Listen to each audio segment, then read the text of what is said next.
I am entropy. I am death.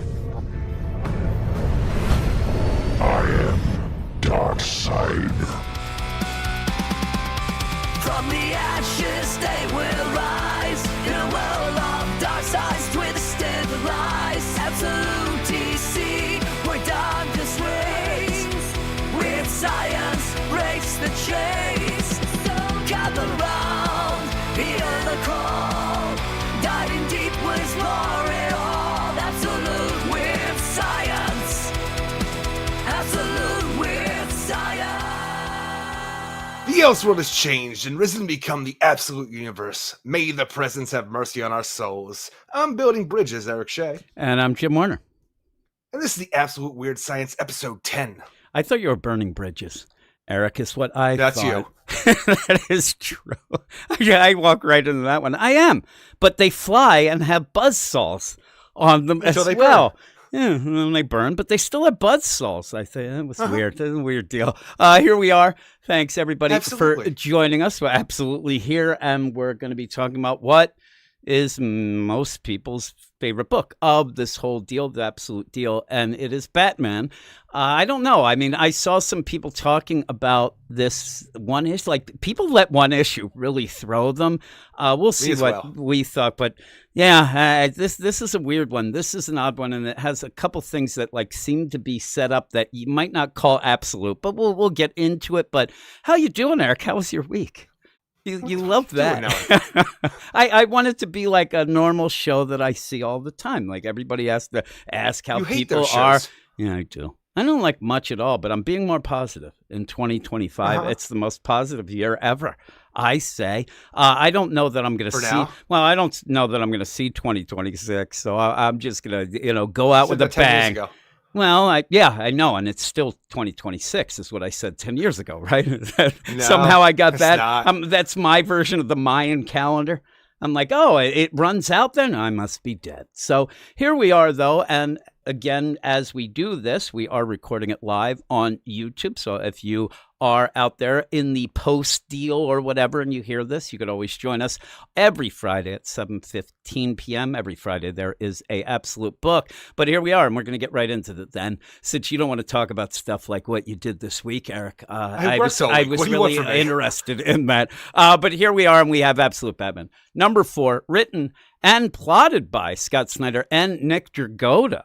Because old Nick Dragotta, whose art I do really like on this book and really feels like, oh, man, this is really hitting this. Oh, he's not on this issue because we end up having art by Gabriel Walta. Now, I do want to point out right away that is actually Gabe Hernandez Walta, so he must be sus, is what the deal is. Must be. And a lot of people ended up getting a hold of me about this art.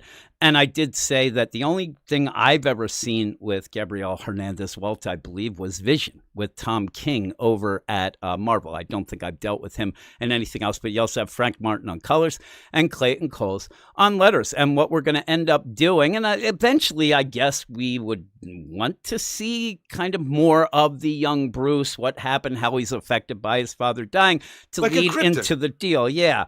The thing is, though, again, like the Krypton, I don't know. And this art is bad. It is really bad. And look, it's not bad. It's just not good for what you're expecting going into Absolute Batman. I think it's some of the worst art I've seen in years. It's at points I can't draw, and I think I could draw better than this crap. I feel like you said that during the spotlight this week for DC versus Vampire. No, I said that was bad, but then at the end I was talking about this book, and I said, you'll see I could draw better than when we get there, as I was talking exactly this. Absolutely not. There are things in this where it is Batman, back in the day, and I swear to God, they ended up getting some random 7-year-old to just scribble with crayons. It looks awful. I think that, and especially in an absolute deal where the Nick Dragotta art was so good, I just think that this is god awful, and they should be ashamed of themselves, Eric, with that. Not ashamed of themselves, ashamed but of them, huh? maybe. You have to get a better deal. I understand that you want to show, this is in the past. I kind of get that with the young Bruce. You don't have to really push like it a month in. Ago. Well, again, this whole thing in the here and now, this is a while back, but you end up with the play here. I don't need for it to look like a little kid drew it just because it's a story about what happened to a little kid. I think it looks god-awful. I really do. I'd love to hear what everybody else thought, but all I have heard in this and from anybody else is that the art is just that's the thing, is the idea when you talk about the idea of going back to when Bruce was a little kid, when we have a little kid Bruce on the stand trying to give a statement to Joe Chill before Joe Chill makes a statement, I think all of that looks good. When we get to the idea, though, of like Batman month one situation of the absolute Batman, like, before the party animal showed up, I think it's supposed to be because it is not like a very distinct. I know what you're going to say. You're going to say that's from the view of the villains. It's not. I'm telling you, okay. I don't think so. I just know that the villains don't look like the Batman. But the villains also don't say, oh my God, they're just confused. And if you ended up having one simple thing, I'd go with you. They see him with vampire fangs. Keep it that. He's wearing vampire fangs. He actually has vampire fangs. They're just seeing him as it is. I'm telling you, I think that this is just, hey, I'm going to try to make it look like, he's trying to be out there. They don't end up saying at any point, oh my God, I'm afraid it's a Dracula's. They're just shooting at him and going at him. They've been afraid. No, at one point they say, what are you doing to him? They don't seem, the guys come out and start just ripping them apart with bullets. They're shooting them. Nobody backs off and says, oh my God, I'm afraid of this guy. He bites the one guy. That guy gets paralyzed, but the others are fighting him. The others are going and he's yelling, I'm going to blow your effing head off and things like that. I thought like you at first, I don't think so. I think that what the scribble scrabble thing is like in the shadows type deal may actually be like a sort of tech that he has somewhat. It just looks bad. And even the stuff on the stand and as he is a young kid with Thomas, still not good. I mean, it's better, but it's still not for me. I think it looks pretty good. I do not. I'm telling you, you are in such the minority of anybody that I've seen or talked to about this. That. Yeah, well, that's true. You better check your eyes. This looks like shit. I'm just telling you. Look at this the first page where you see young Bruce on the stand. You go to the thugs end doing their whole extortion racket and the crime alley. It's a complete shift in tone and the way that it's presented and looks. I'm looking at older Bruce in the, what's it called? In the subway or the bus. It looks like shit. Same thing. When he's sitting at the computer table, same thing. Looks like crap. It's not just when people are there looking at him. Even with the scratch deal, that coat he's wearing and the pants, it looks like he's got Zubaz pants. He is working out at one point, but yeah, it goes back and forth. Even go-to workout. Even when he looks at the Maronis and the Falcones, they have that weird sketch. It's very inconsistent in an idea. If you have a theme going of when he's Batman, they're seeing it because me and you have talked about that. I love when you see that. I love when you see the idea where the criminals, and when you usually do that, it's set up by them saying, "Do you hear about this fucking Dracula's? Oh my God, what's going on?" And you don't really get that in this, and it's just weird. And I'll tell you, even Tracksuit Mafia guy, he's off when he's like, "See, we don't stay vigilant and things get real." He looks weird and bad when you see that. I think it's bad, and I think it's a bad play to have art that's this much.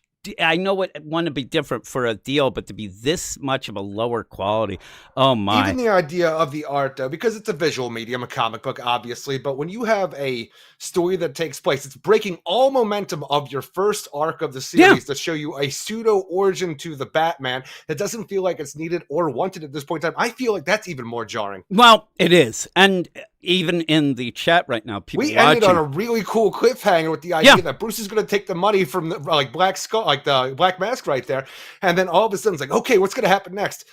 Oh, he's got vampire fangs a month ago or some earlier time for Batman, and he's trying to figure out how to beat a Batman. And I guess we could do this. He's gonna talk to Joe Chill. Okay, what's he gonna say to Black Mask? Yeah, I'm telling you, even in the live chat right now, Adam, Frey, and Jordan end up saying that it is a play where maybe keep this till the end of an arc, the start of a new arc, maybe, or mix it in a little. But yeah, it really slams the deal. It slams the kind door on the momentum. The idea, because I was thinking about this earlier this week, the idea of doing the absolute Batman. Scott Snyder's coming back to DC. And when you have a situation where it's like, Batman year one for the absolute universe, you have the party animals, you have Black Mask. Yeah. It really is. And the whole situation, how they'll come to play. But it really does feel like what he did with Batman Zero here with the Red Hood gang and the anonymity of that whole thing. So even in that, though, like I'm trying to remember because I was just reading it previously, but at one point there was just a weird filler issue in there about like, hey, Bruce Wayne training and doing this, like what a hell of a driver in this thing. I'm like, that's a weird place to put this thing for this really like new origin story for Batman. And even then, back, in the like, 52. Yeah, you're saying that at least you had some things going on. Like this is so brand new and a new universe and things like that. And again, like you said, I was against Krypton. I thought, hey, we're doing too much.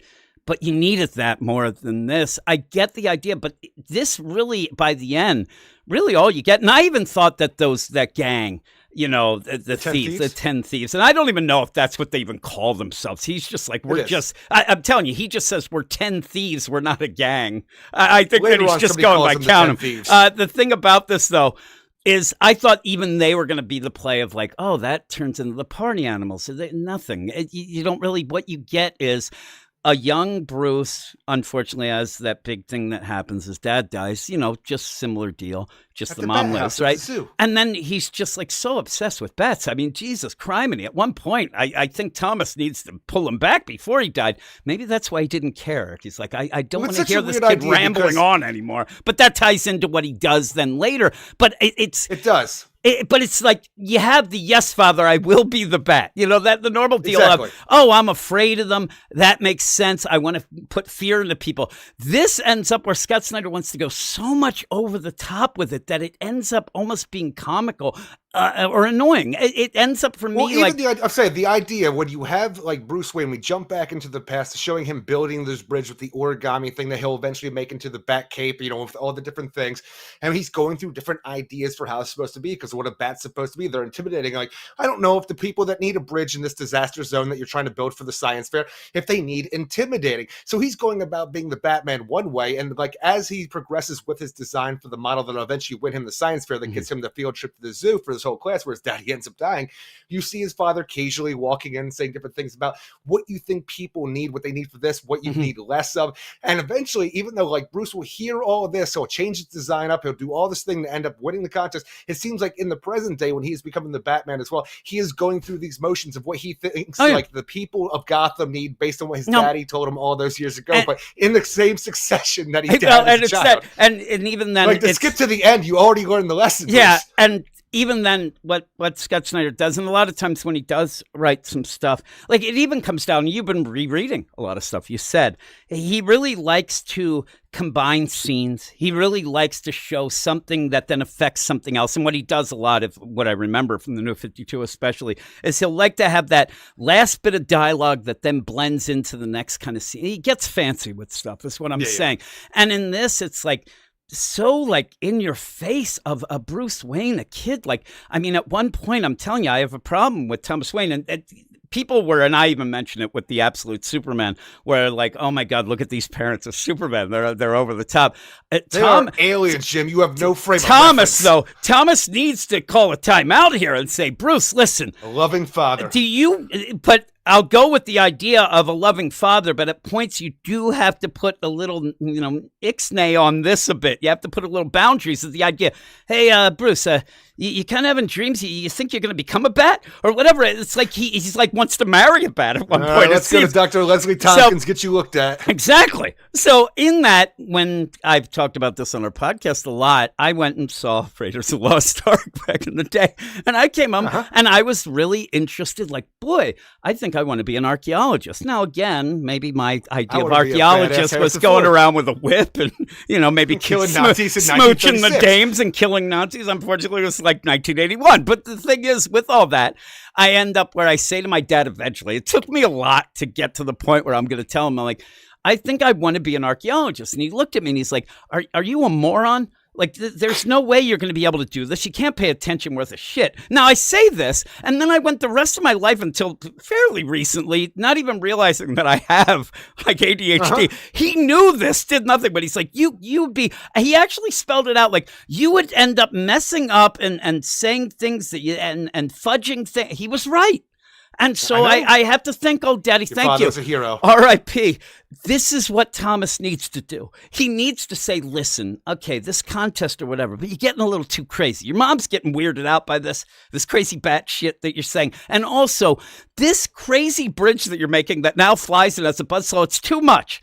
Too much. Just back it off. Just enough. Because Daddy always told you, go for gusto, I'm telling you, this is the best part of this issue. Live your dreams. The best part of this issue is the idea. Because I never got to because we had exactly. you. Well, yeah. And so when we get to that point and even further, anytime something like a bat dump truck that's underneath the skies, blame Thomas Wayne. He said, sometimes it's better to go bigger. Go home in the absolute universe. That's what he said. But he's saying it to a kid who isn't rich. He doesn't have the money, but he's just going to go for it.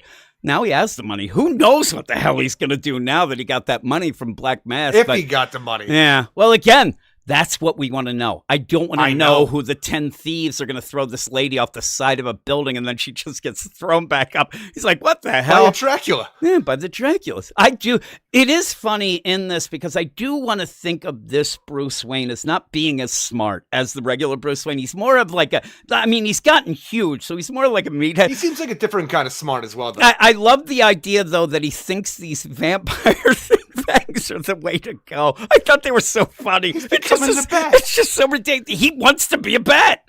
Hey, Daddy, did you know? Vampire fangs. He's fucking waving guns in front of people's faces. I'm telling you, at one point, we don't see in between, but they're like, listen, Martha, our son, he wants us to call him Guano.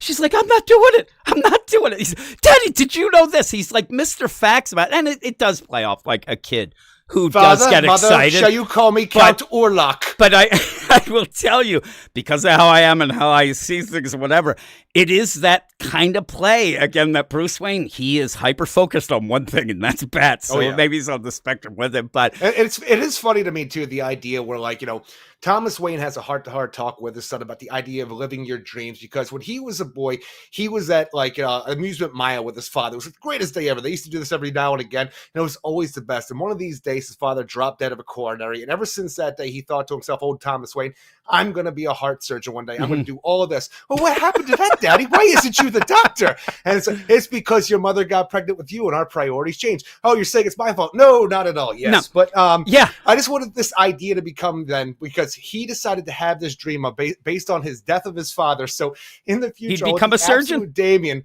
Absolute Damian Wayne out there is like, well, what happened to you, Daddy? Well, you see, my father was killed in front of a bat exhibit at a zoo. And I thought to myself, from now on, I shall be the Bat Damien. Until you came along. This is the best, too, because as this goes on, again, you're starting off with Bruce, I almost said Damien, Bruce there, and they're at the trial, and they're going to allow Joe Chill to have a statement, but before that, they say this is highly unusual, but we're going to have Bruce, not really highly unusual, but fine, and he says, hey, you look like you got something to say, well, do you? And he's going to say something, we have to wait, again, it jumps back and forth. I fucking hate you, Joe Chill. I'm waiting for some thing, I want him to get up and it's like, by the way, Joe Chill, did you know that the only mammal who flies is a bat? And then Joe Chill's like, of course I do. I love bats. They become lifelong friends there. But no, he's going to say it's not anything that's going to blow your mind. Tony, he gets off the stand and Daddy starts walking down. His mother taps him in the back of the head like, what the hell was that? Mama, I'm an engineer. I'm not a public speaker. Yeah, he's like, I'm not real good at this. But in the play here, he ends up where we do see him becoming the bat. Then we see him as a kid talking about this bridge that's a bat. I mean, he sees in the bats. But when Thomas does, and you mentioned the thing, when Thomas starts talking to Bruce about, hey, I want to open up about things. My dad, your grandfather, he died when we were going to, I guess, amusement mile. We're going to go there, and he had a heart attack, and he died. I was going to be a surgeon. Why didn't you become a surgeon, Daddy? And when he does say that, and then Bruce has to say, oh, you're shaming me. It's so funny that Thomas does not say that right away. Like he says, I was going to be a surgeon, but we had you. And you would expect him to say, but I don't mean that as he says the words, he hears them as he's saying, and it's Bruce who says it. It's that classic parentage kind of thing where you have that little bit where you do kind of blame your child for things that didn't work out in your life, and you don't want them to feel bad, but you want that little sticking point to always gnaw at them, but you always have to reassure afterwards, oh, it's not your fault, but remember what I said. Yeah, I just like what he does that. Oh, what is this? A shame session? Right? My parents do that too. Oh, right? yeah. I like, so this is a guilt trip. And he's like, oh, yeah, you kind of picked up on that one. Well, listen, I've been listening to this bullshit about all these bats. I can, open up a little too. But he says, oh, no, I'm just telling you. And again, that's why I became a teacher. And it's okay. Now, one Gabe Hernandez, not Gabe Hernandez Walta, but Gabe Hernandez actually said in his review that he thought this was like the greatest father-son talks ever. And I'm like, I don't know about that, Gabe, but maybe he has his own issues over there with it's all perspective. Gabe. Yes, it is. Because I'm sitting there, I'm like, well, he is opening his mouth and saying words. That's a well up from me. That's a great daddy. Yeah, it's good for me. And he showed up for his weekend. Yeah. Oh my God.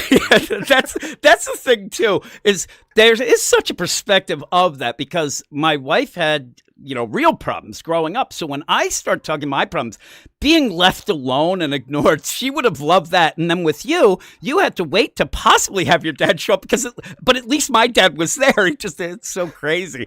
But yeah, there's Bruce and he just comes up with the craziest stuff over and over. And there's Thomas like, that sounds great. At first he did seemingly like, oh, why would you do that? But then afterwards, he's like all for it. Look, the entire time he sounds skeptical about this. Yeah. It looks like his son might actually win.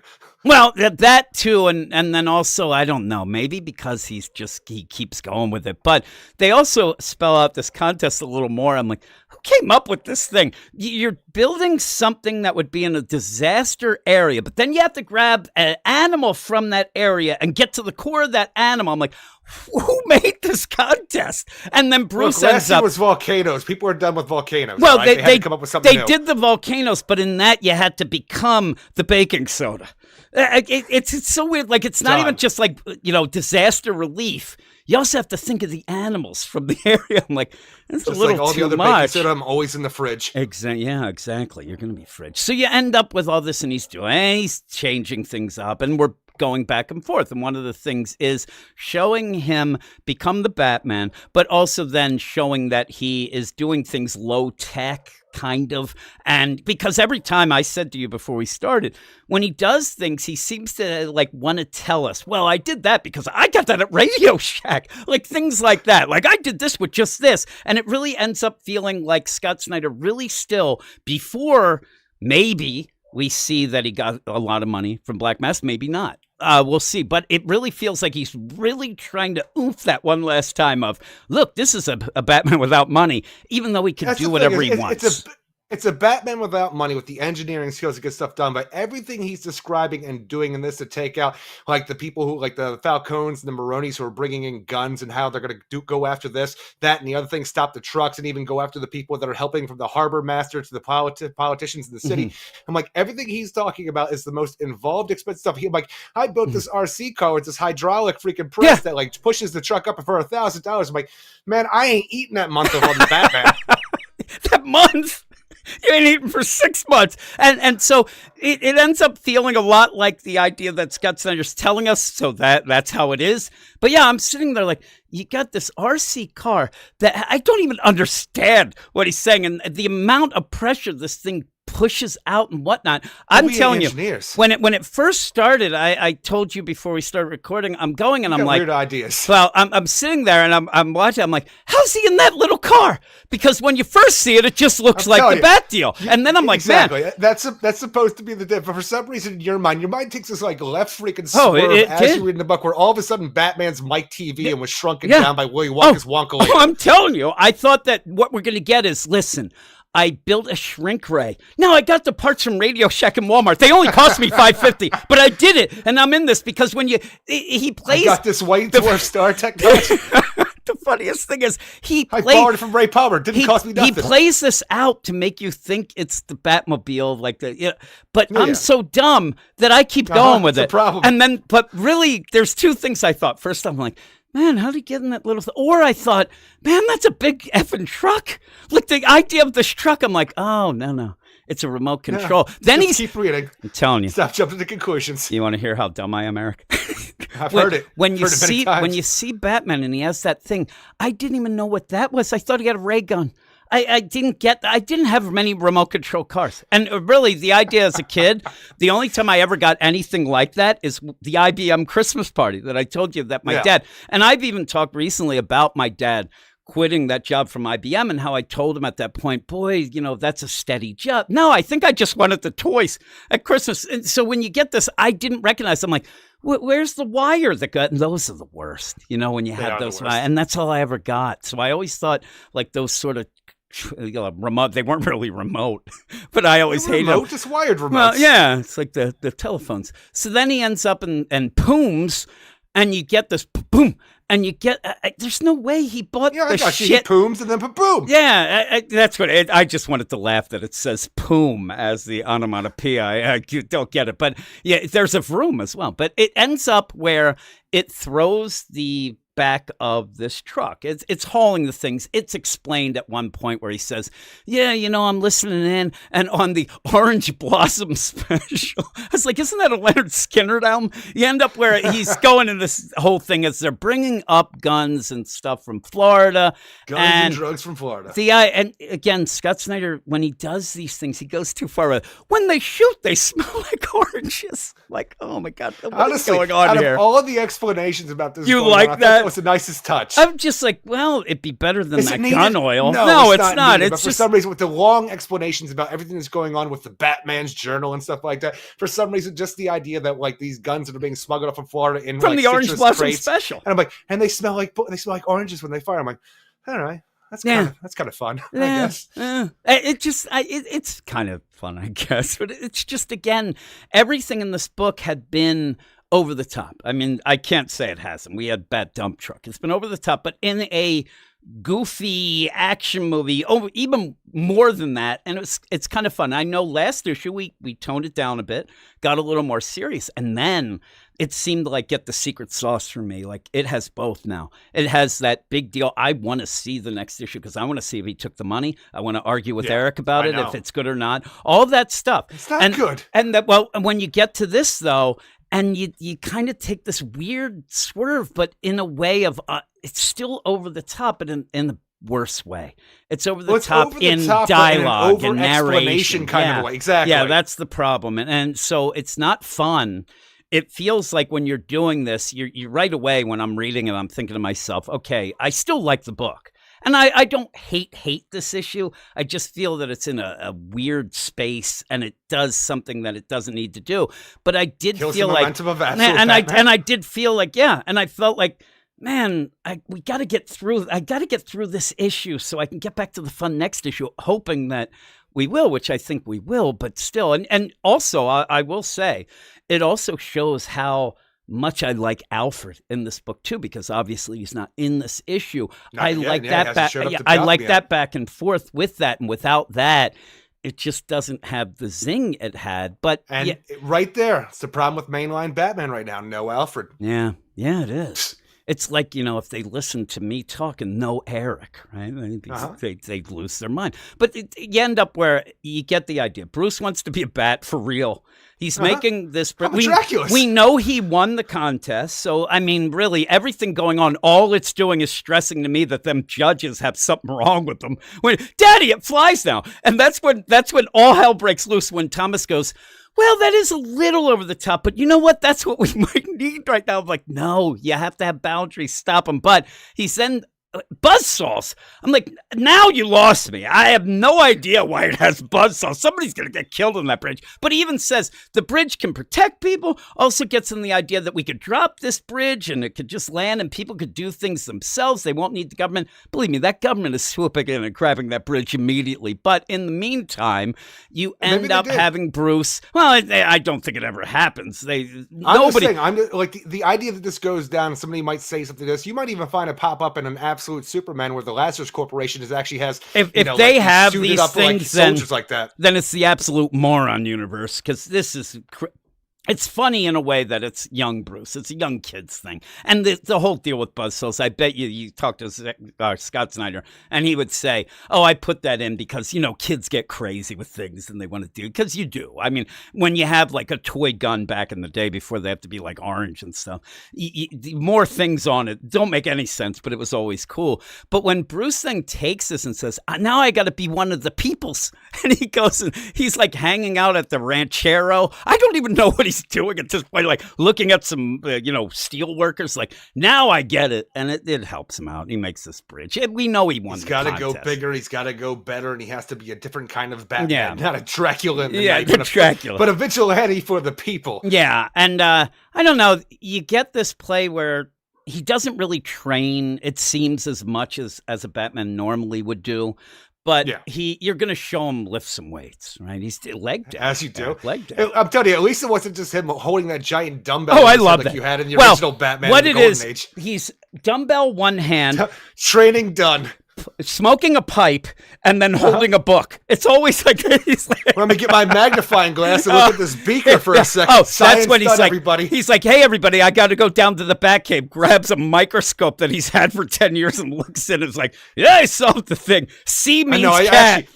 I used the magnifying glass wrong because we need to save that for the detective work. That is true. And actually, in the Chef Firmonic says, don't forget the chin-ups, because he does. He's always doing chin-ups. Oh, my goodness. The best is... the thing is, imagine if it was like the TV show Arrow, where you always had that salmon ladder that he had to do like every episode at the beginning, it seemed like. Because it was impressive. I love where Bruce would do that. And he didn't do it for a little bit, and then Dick Grayson shows up. He's right back to it just to impress Dick Grayson back in the day. It's pretty good. And then we see, Batman or Bruce. He's now traveling the world. He goes to a cave, but not really. And then he sees some bats. Just like bats. It's like, again, it'd be funny if he's like, yes, Father, I'll become the Bat. And from the grave, Thomas is like, don't put that on me. You have been obsessed with these things forever. So, and you see as it's going on, like Scott Snyder likes to do, what he's doing in this is that parallels. Again, though, they're parallels that are so pushed and they're nothing different. Like this, what I said about Krypton, I had problems with Krypton, but we are seeing different things there. We're seeing something different. This is different, but really not. And it just is too over the top for me. When you get to the idea by the end of this issue where Bruce, or towards the end of the issue, where Bruce is then as the Batman, his new defined Batman, he's going around, he's seeing the people that have who have funded the trucking systems that the Maronis and the Falcones use. They have this whole party going on. It's the annual Dance for a Better Gotham charity ball that he's watching down on. And he's going through all the people there, all the pieces of crap politicians doing all these different things. And then it's like Batman's Joe right now. He's like this. But it's like, but I hear you. A few store-bought GSM ears hidden beneath that dance floor. I'm like, all right, I don't know what that is, but okay, microphone in the dance. I love how he says it. All it is, he wants to be fancy, I think, but keep going. It's like, not to mention the thermal coil that'll flash heat the gold to 150 degrees in a moment. I'm like, it took me so long because of the artness and the coloring. I'm like, the dance floor is gold. Yeah. I'm like, okay, I didn't know what the hell they meant for the longest time about the idea of him flash fry and freaking gold on him. Yeah. I'm like, you're about the Rolexes? What are you doing? You say that at one point. I mean, I'm going through this. I read it a couple times, and my mind wanted to have that one line of, I should go down there and dance with this asshole. When he says, I'm going to put him through the dance. What is he saying? He wants to go tango with him? The dialogue isn't great in this, and the narration ultimately, is very the Batman heavy. is here in his new defined form, that furthermore going against the party animals. And at the last bit of this issue, you see an adult Bruce Wayne, I'm going to say back in Gotham, but I don't know how long he was out of Gotham as opposed to our normal Bruce Wayne, who wants to go talk to the Joe Chill because he has something to say. At one point, because he doesn't want to, he says at the beginning as a kid, I'm going to say my piece and I'm getting the hell out of here. I don't want to hear what you say. I don't care. Give a fuck what you say, Joe basically, Chill. To blow everybody's mind, what little Brucey Wayne says is, I hate you. That's it. That's what he says. That's what you get. You did it, kid. Oh, my goodness. I would have never have suspected that. The judge is like, well, if we didn't have this testimony from the young Bruce Wayne telling us that he fucking hates Joe Chill, I was going to let this man go. That would be funny. He's like, up until that, it was innocent. Swayed my judgment. It'd be cool if you just mix all the books up, get Two-Face from that Two-Face deal.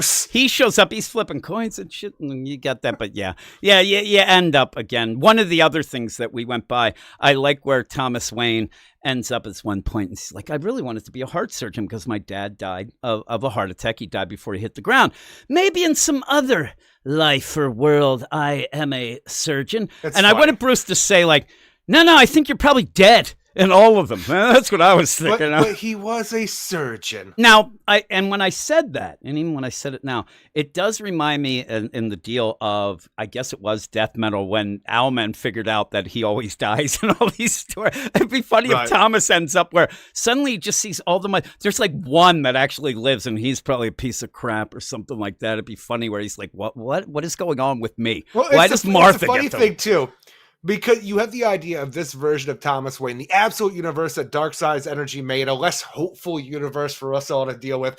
But it's like, here you go. Like Thomas Wayne, he's built himself up. He's going to be a heart surgeon until it didn't work out because he knocked up this lady over here. But I'm like, yeah, it might have also helped out like in all the other universes where you come from money and didn't have to worry about things like that. You were the poor Thomas Wayne who didn't get to be a doctor. Yeah, the one guy who needed it. I'm a teacher. I help the children. Sure you do, Daddy. You're a sub.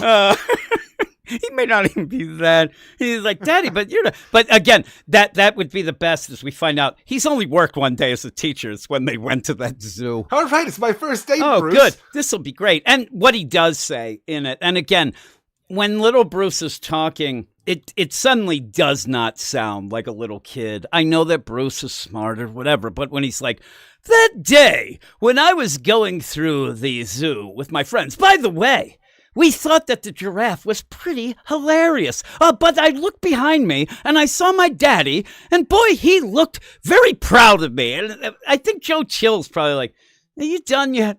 Like you're saying this to Joe Chill and everybody Judge, else. can we like, sentence me already? God, yeah, this really. kid keeps Holy going on and on. I guess you give him the death penalty because this kid's killing me. You end up with all that. It's like it's so like over the top. I have to hit that, Eric. It's so over the top of the way of what Scott Snyder wants to say, as opposed to what would seem natural, what would be what he would say. I'm telling you, for me, he just started talking about bats the way this and this, and maybe came up with a contraption that ends up sending like almost like a spring that sends Joe Chill through the ceiling as a joke. But you end up where, again, it felt like it was a little too over the top. And my dad, he looked at me and he was so proud of me. And that day I wanted to stop that day and keep it forever. I'm telling you, the language of a child here doing this, like whatever you had, somebody might have prepared you for this whole thing, gave you a statement that they wrote for you. Maybe. You just had to add your own line. I fucking hate you, Joe Chill. Yeah, that's the best. The idea of the whole issue, because you're taking the momentum away by taking us away from the main story that all of us care about for the absolute Batman right now, to go back here, but not only just go back here, but you have a disjointed story that keeps going back and forth in a time frame before the time frame that we want to see, and it just jumps back and forth, and it's very jarring and at some points confusing for where you're supposed to think you are. And so this whole thing, and again, you want to end, and Scott Snyder does a thing that me and you usually like. Sometimes it works, sometimes it doesn't, but he does like that bookend. He likes to have, you set something up, twist it around a bit, and at the end, because at the beginning, it was, hey, young Bruce Wayne, we want to hear what you have to say. He didn't care, and then at the end, he does. In fact, if you do go by the art, he's either Captain Kirk there and the Spock's on there. It looks like it's his lover. He's putting the hand up like he wants Joe Chill to put the hand there as well. It's very odd. But he ends up saying, well, you had something you wanted to say. And I'm guessing that it is the idea that Joe Chill, through whatever means, got a hold of Bruce to tell him, because, again, he probably knows something big about this, how he was. Because at the beginning, he didn't want to hear this, but now he's Batman. He wants to hear whatever. And he says, you have something you wanted to say. So I think it'll be like, well, this guy's involved, or I didn't want to do it and I was forced to do whatever it would be. I think it's something that sets him going forward against things, maybe even stuff about the party animals. And that would be at least something. Because the thing is, we're already to the point that where Batman is establishing himself. He has all these systems that we see in the modern day going up against the party animals Batman. I just don't know what this does for the overall story, besides for maybe give another layer to Bruce that we don't get to see. Well, like I said, we don't have any understanding yet. I think that this is just me off the top of my head thinking. I mean, you see, obviously Joe Chill's a little older there. I think he's probably sick. He's probably got cancer or something. He's going to die, and he wants to, get it off his chest up to Bruce. Like, hey, listen, This was a setup between the mayor, this guy, that guy, just to tell Bruce, not even knowing he's Batman, and then that'll give Bruce something to go with to go get revenge on some people or something like that as Batman. I don't know. But that's what it seems like. It has to be something important that Bruce thinks is something, because he wouldn't go after all these years. Just at this point, it must be something big. But again, I don't think you need a full issue like this to do this. I would have rather have had in a regular issue where we're dealing with the idea if he got the money, if he took the money, whatever, having this whole play of, hey, by the way, Joe Chill wants to get a hold of you. Hey, however that gets down the line or whatever. And him like saying, fuck that guy. Like, I hate that guy. And then eventually it's like, but it's about this. And he goes, it would flow better. I'd like if he answered it. He's like, you know what? You really hurt my feelings way back when you said you didn't like me. Can we become friends? It's just weird when he has that hand up. I'm telling you, it's Kirk. And I don't like Kirk. Take that. Why? Take that, because Stork does. That's the only reason. The thing is, you don't like anything from Star Trek, though. No, I don't. I don't really like Star Trek at all. It ends up where it's one of those things. It's too over your head. No, that's the thing. When I watch it, yeah, there you go. When I watch it, it's like it's just telling me I'm dumb. That's what it's doing. That's what I get. Over your head. Gene Roddenberry, how dare you? But you end up at the end of this. There's a lot of reasons. I didn't like the art. You said that you could deal with it. But even then, even with that, it's not very good. The art's still a problem because this is not what you're expecting going to Absolute Batman. I'm just saying certain parts of it are better than other parts. Oh, they're better than other parts. But when it's bad, it's like really bad. It's in your face, yeah. I'll tell you, just as an aside, I've read this. I have read it a bunch of times. I kind of got used to it enough. Like, I didn't like it, but I kind of just, at first, even somebody who does, I don't really deal much with thinking about the art when I read through it, especially for us talking about it. It's more story, but eventually I got used to it. Though there is a point, too, where you have Bruce talking to his dad, but we're seeing the future where there is a very bad, like, grammar error. It map farther than before, yeah, but that should be caught. And, it's something that pops up a lot. Especially for your new Absolute Edition. That's what I'm saying, and that's the whole thing with the art and everything else, too. You have to be real careful about how you present things, and these sort of things, there's a lot of times people are, I'll give it a chance. And, the 3-issue chance that we say that we usually give, even Gray, who's listening right now in the live chat, he's actually doing that now. We've kind of influenced him to give that 3 issues and stuff like that, which is cool. And I think that's a good amount. Then you go to this 4th one, you're like, damn it.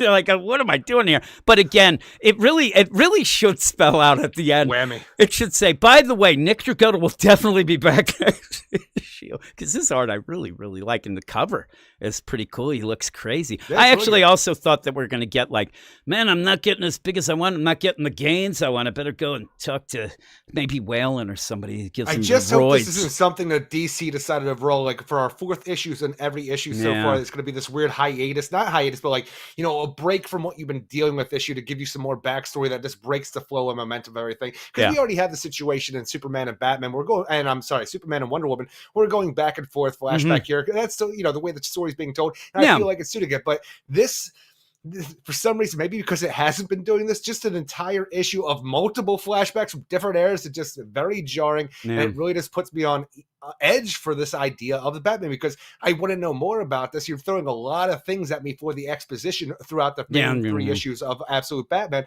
So when we get back to it, I'm like, I don't want to feel lost if you're just going to go so over the top with everything that you're doing here, where you're just going to take breaks and just throw like weird things in the middle. Yeah, I'm with you. And again, when we talk about, and I said, I don't really like Krypton, but it is kind of more necessary. I mean, that's the big change.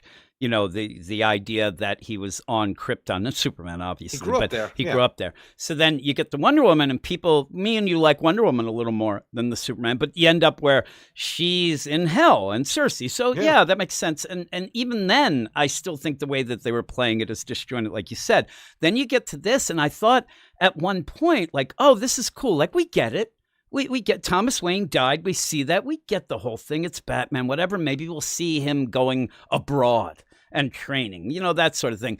But when you get to this, then again, this might be the least interesting difference of the two or of the three books. Krypton being around, cool, okay, you might not like it, but still, and the hell of one. These are major shifts. The idea that he's just things obsessed that shape with the actual characters. Yeah, he's just upset. The thing that you get in this book that was more interesting was the fact that he grew up in Crime Alley with what would be his rogues gallery, and Martha survived. But then when you get to this, it's just we're gonna focus on the Thomas who died, and it's not that much different. I got the crazy origami bat cape. Yeah, at one point he's like flinging that thing around. I'm like, that doesn't. And I got my bat thumb. I'm telling you, as a father of 5, Eric, I'm like, all right, well, first off, that doesn't look like a bridge. I don't know what you're talking about. Plus, don't get that thing near me. It's that. Come on, your kids buzzsaws.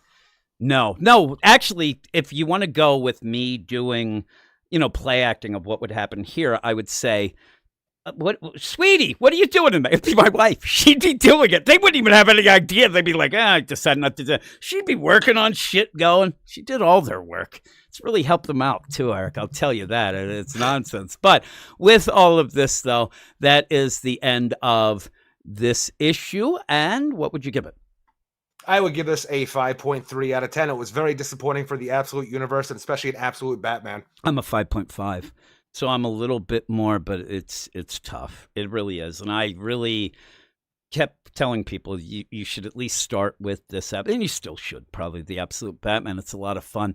This is a down issue. Now we have to wait, and this is the thing that I hate, when you go to wait and you're just waiting to hope to get back to the good stuff. But even when you get back to it, now I got a bit of a more of a, antsy feeling that even when we get back, Nick Dragotta's doing it, I need it to hit. I need this next issue to really, definitely, hit so that I can get that excitement back. And again, me and you started this Absolute podcast deal and decided to do it live on YouTube. If you aren't watching it live, you should. But we didn't know if these were going to be any good or not. And I've been pretty happy with how they are. I think that Wonder Woman's a weird one. We do like that. That's kind of going a little, but I actually like Absolute Superman a little more than when it started. The thing is, I like the background of both Superman and Wonder Woman more than I like their main continuity, like present day stories, where I like the main present day of Absolute Batman more than his background. Yeah. I thought you meant like in real continuity. Yeah, I'm with you. No. I want to get back to Alfred, him. Did he get the money? Because right now, the Blood Diamond mines and Lazarus Corp and Superman, not hitting for me. The Tetracide and Wonder Woman, not hitting for me. But, the party animals and the new Black Mask, I'm like, all right, this is kind of cool. I want to see where this is going, especially with your crazy-ass dump truck driving Batman. And again, people, if you're listening to this, watching, whatever, for the first deal, each book does have something, though. You know what I mean? I know that a lot of people want to just, say, oh, they stink and just go from there.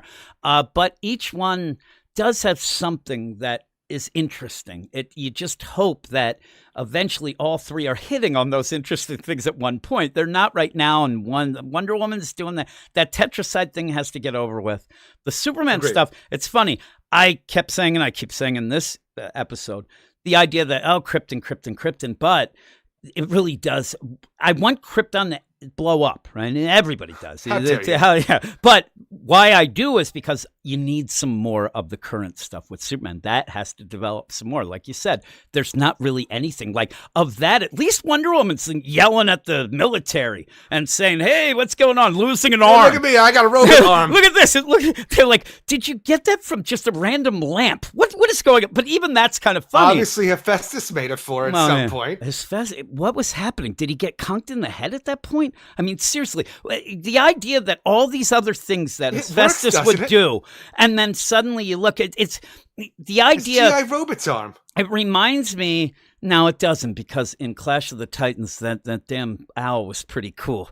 I think it's pretty intricate, right? Not. Well, that's what it kind of reminds. Like, it's the first practice to get even towards that. It's even worse. But again, at least you have something going on. It's just not that interesting in our minds. But the Tetracide that just stands there, right? The idea of these revamped characters, the absolute dark side energy created universe that we have, I think that Wonder Woman's is the most interesting. Well, I'm telling you, I will tell you. For her background. The background of all of them and the setup, I think so. I think that Wonder Woman has the most interesting change to go into this. But the Batman was way more fun, and that's kind of what I wanted. Superman's just kind of there, and it's gradually building up. I just hope that, Jason Aaron puts the pedal to the metal a bit, and instead of like this issue, be like, you can't take a Superman issue where we say like this one, oh, it threw the momentum off, because there's not much momentum. We need the opposite. We need a really, really kick-ass issue of Absolute Superman to really get us on board, and we just need to get rid of the Tetracide, and this just has to get back to the regular content. I think everything will be kicking, because I do like them, but yeah, this was down. You're right. Save Krypton. This was down a bit. Yeah, save Krypton. That would actually, if that happened, I'd jump off a bridge, possibly a bridge that looks like a bat, Eric. We had that great freaking cliffhanger though in Absolute Superman. We had Martha kept there, freaking like talking about the yeah. That was pretty crazy. What does that mean? I need to know. Yeah, I'm with you. So there you go. That is it. Thanks everybody who joined us live on YouTube. Big shout out to everybody there. And if you haven't been, can go. We have Friday. That's how that works. We end up on Friday every time there is an Absolute book. Eventually, there'll probably be one each week, so it'll be easier. But when each week comes that there is an Absolute book, we end up gathering. Shout out. You end up on the YouTube. There will be links in the description, show notes of all this. And yeah, it'd be great if you could join us. And if you haven't want to see what I did end up finally doing a little bit of the pictures in this. I just didn't have a lot because, as Eric would tell you, I decided to do it at like 5 minutes left. And really try to get, but I ended up doing it. I ended up, and the stream didn't shut down. Thank God. Yeah, I ended up checking out some things it has been. It's pretty good. And eventually, again, we'll get used to doing things and we'll comment with some of the people and talk to people in it. I even think at one point maybe we'll have where we have just, hey, for the next 5 minutes, we'll talk to people about the things while we're doing it. Cool. Next 5 minutes, moment of silence. The moment of silence from Eric is what it'll be. But yeah, so this is fun, and I do like these books. It's a long moment. Yeah, it is. That is a very long moment. But if you are listening only to this, then what's going on, Eric? You'll be missing our regular DC Comics podcast that last year had its 10th year anniversary. We ended up going 10 years. We've never missed a week, so you can pretty much set your watch by that, though. It's more of a calendar thing than a watch thing. Or was that last week? It was what, the 10th anniversary? That was last week, right? Now you're confusing me. Last week? I thought you said last year. No, I think I said last week. I think I said maybe I didn't. But yeah, we haven't missed a show yet, so we'll be doing that. And this week we don't have a lot of books. If anybody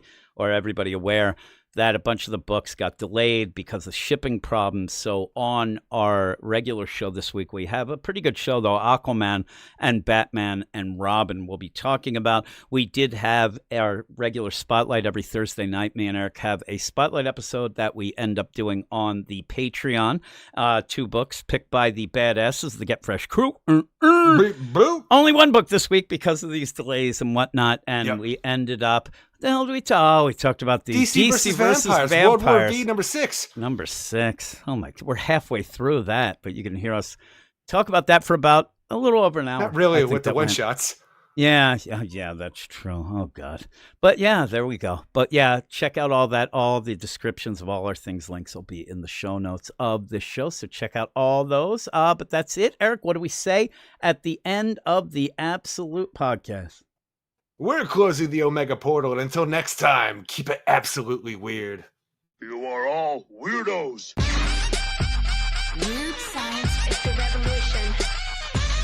Weird science is the revolution. Well, I still have the video going. I wanted to see the deal. I did get the pictures, though. I realized, though, we had been going. I'm like, oh, crap, I need this. And all the pictures are from the first quarter of the book. It ends with pretty much Thomas like, yeah, that looks pretty crazy. I saw. There. I was watching. Yeah, so that's as far as I could get because of the deal. But hey, thanks, everybody. You want me to start yelling during the whole thing? It's like, next picture, man. You should. We have to have a like a kind of a code? A code word. You're like, moving on. Oh, shit. It's funny you should say that, Jim, because we were talking about zucchini. Yeah, it's like, picture this. Oh, I better get to that. Oh, my goodness. Yes, slideshow. Yeah, I'll be, my new studio will be not ready for this weekend, I hear. It'll be next week. And I love saying that because it's all fancy sounding. It's not very fancy. I think I'll die in that thing. But and this freaking dog. I don't know. Rafe ended up, I thought he worked all day, and then he came home and said, I have to work at 5:30. Yeah, so he worked all day, and then he left and said, I have to work when he's just going out. Yeah, I think that he might have been going out during the day and then said at the end, actually, I don't know what's going on. Look, I don't understand those things. I'm a vampire. I don't go out during the day if I can help it. Are you Bruce Wayne? Are you get you a little? I like what he's doing. That he's like, okay, off with these vampire teeth with the paralytic. Like he has to explain it all himself as he throws it into the trash with you. Into the trash. And this gun. Be gone. Gun. But I'm going to have to get going, too, because I'm going to go and record. And I forgot to actually mention that we're talking about the Dark Patterns, Dark Patterns, because I'm talking with my man Tom tonight. And then after that, I'm talking to Gray. My man Gray. Your man Gray? Yeah, we'll be talking about Animal Man later. So I have a bunch of things. Yep. And so everybody, thanks for watching. Thanks a lot. And I was also going to say, there is no absolute book next week, but they'll probably get Wonder Woman the week after, I would guess. That's how it's been working. All right. So, yeah. So next week, no show, but maybe I'll get somebody involved and we'll do something else, right? We'll take that slot just so people get used to coming on 7:15.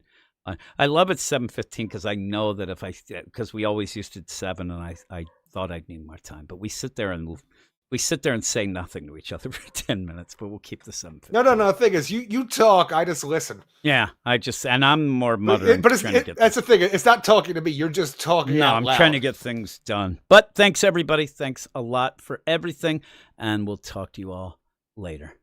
Later.